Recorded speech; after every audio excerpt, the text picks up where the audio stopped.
L'attention sociale est une aptitude centrale dans les relations humaines. Faire attention au visage, aux yeux ou à la bouche de son interlocuteur est essentiel pour entrer en contact avec lui.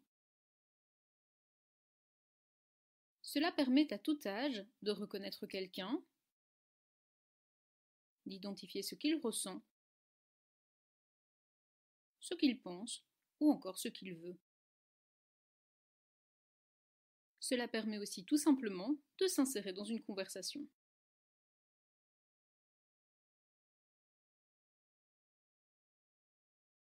La littérature scientifique rapporte depuis les premières descriptions de l'autisme que l'attention sociale des personnes autistes est différente de celle des personnes neurotypiques. Pourtant, toutes les études ne concordent pas, et nous ne savons toujours pas quelles sont les spécificités de l'attention sociale des adultes autistes sans retard intellectuel. Certaines études affirment qu'ils préfèrent regarder la bouche plutôt que les yeux.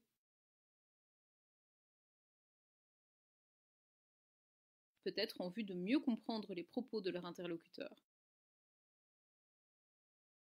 Alors que les neurotypiques préfèrent les regards directement adressés, et donc le contact visuel, certains auteurs pensent que les autistes les évitent parce qu'ils provoqueraient trop de stress. Ce stress, lié au regard des autres, pourrait être dû à l'anxiété sociale. Un anxieux social a peur d'être évalué de façon négative et a tendance à se préoccuper de façon excessive des situations sociales. D'autres auteurs suggèrent que l'alexithymie diminuerait l'attention portée aux yeux. Être alexithymique, c'est avoir des difficultés à identifier les émotions.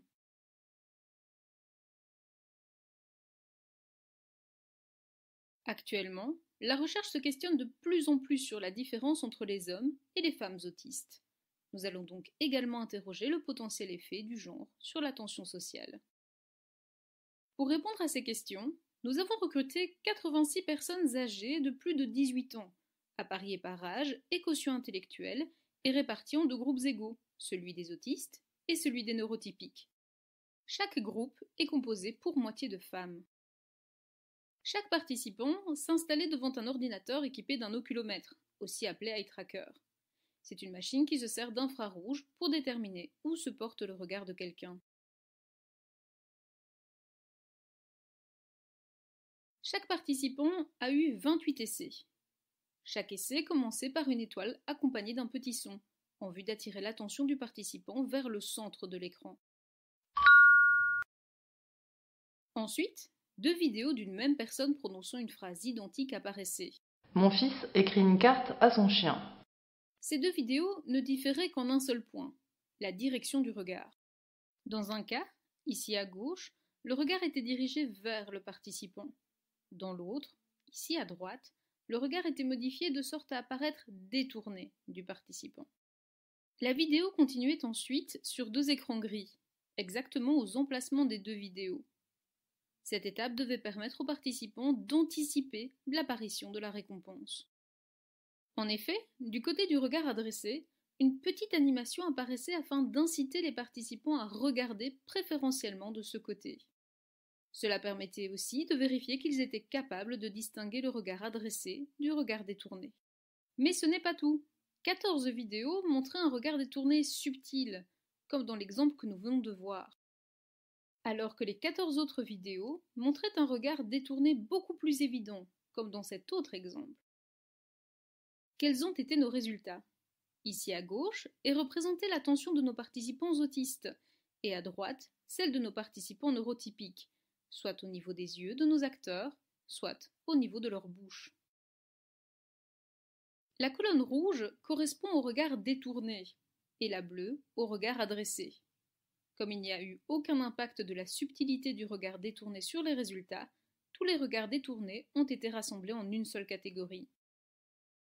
Tout d'abord, contrairement à ce qu'avance la littérature, nous n'avons pas observé de différence au niveau des fixations sur la bouche entre nos deux groupes, et ce, quelle que soit la direction du regard des stimuli.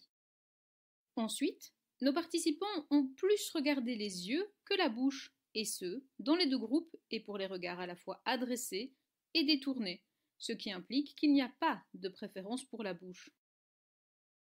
Enfin, On remarque que les autistes regardent moins les yeux que les neurotypiques, quelle que soit la direction des regards.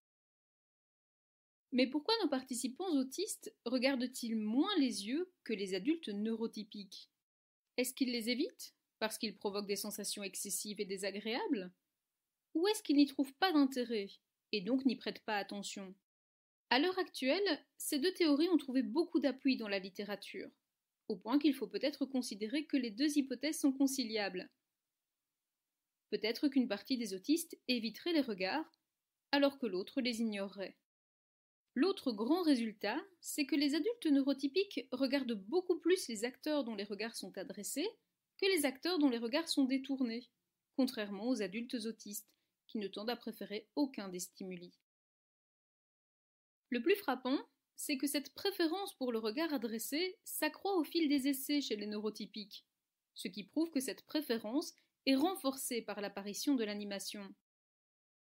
Nos participants autistes, eux, n'anticipent pas l'animation, comme le montre ce graphe. Les neurotypiques sont les premiers à regarder l'animation, alors que les autistes se montrent plus lents à poser les yeux sur elle. En conclusion, nos participants autistes n'ont pas de préférence pour la bouche, mais regardent moins les yeux que les neurotypiques. Ils ne manifestent pas non plus de préférence pour les stimuli avec un regard adressé, contrairement aux neurotypiques. Ils n'apprennent pas non plus que l'animation apparaît toujours du côté du regard adressé. Tous ces résultats suggèrent que nos adultes autistes auraient des difficultés à distinguer le regard adressé du regard détourné. Mais d'où viendrait cette difficulté à discriminer la direction des regards? Si on suit la littérature, les autistes seraient capables de déterminer quelle est la direction des regards. Une hypothèse pourrait découler du fait que nous n'avons pas explicitement demandé à nos participants de traiter la direction des regards. Ce faisant, ils auraient moins prêté attention aux yeux que les neurotypiques, ce qui les aura empêchés de constater cette différence. L'idée serait donc que les adultes autistes peuvent discriminer un regard adressé d'un regard détourné si on le leur demande, mais n'auraient pas tendance à le faire spontanément. D'autres études sont bien entendu nécessaires pour éclairer cette possibilité. Mais qu'en est-il des caractéristiques de nos participants? De façon assez inattendue, nous n'avons observé aucun effet de genre, et ce, dans aucun des groupes. La littérature donnait pourtant à imaginer que l'attention sociale des femmes autistes différait de celle des hommes autistes. Il faut toutefois mentionner que le peu d'études à ce sujet portait en majorité sur des enfants et non des adultes. C'est en tout cas un domaine en plein essor qui mérite de plus amples investigations. Par contre, les scores obtenus au questionnaire sur l'anxiété sociale permettent de prédire l'attention portée aux acteurs dont le regard était adressé. Plus le participant présentait un score élevé, moins il regardait les acteurs au regard adressé. Mais cette observation ne vaut que pour les neurotypiques. L'absence de corrélation au sein des participants autistes est sans doute due à la composition de nos groupes. En effet, les autistes présentaient des scores extrêmement élevés, comme l'indique ce graphe. Les participants ont été répartis selon leur score, par tranche de 10 points.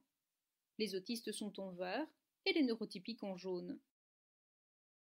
On remarque que les proportions dans chaque tranche s'inversent à mesure que les scores augmentent. Ce type de résultat encourage vivement à interroger la relation qui unit l'anxiété sociale à l'autisme. Les scores obtenus au questionnaire sur la lexithymie aussi permettent de prédire l'attention portée aux acteurs dont le regard était adressé, mais cette fois dans les deux groupes. Ici encore, plus le participant présentait un score élevé, moins il regardait les acteurs au regard adressé.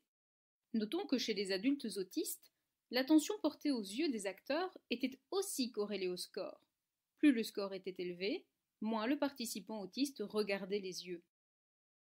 Il pourrait sembler étonnant qu'un trait de personnalité qui rend difficile l'identification des émotions puisse prédire l'attention sociale. L'explication la plus plausible pour ces résultats est de considérer l'alexithymie comme étant associée à un déficit en interoception. L'interoception, c'est la capacité à percevoir les états internes de son corps. Une mauvaise interoception pourrait ainsi mener à des difficultés de traitement des indices sociaux. Cela conduirait ensuite à des déficits socio-émotionnels, comme des problèmes d'empathie cognitive ou encore des difficultés à reconnaître les émotions faciales. Des études très récentes suggèrent que le regard adressé suscite une conscience de soi accrue et améliore l'interoception. Toutefois, C'est une hypothèse qui doit encore être travaillée parce que les relations entre l'alexithymie, l'interoception et l'autisme ne sont à ce jour pas clairement définies.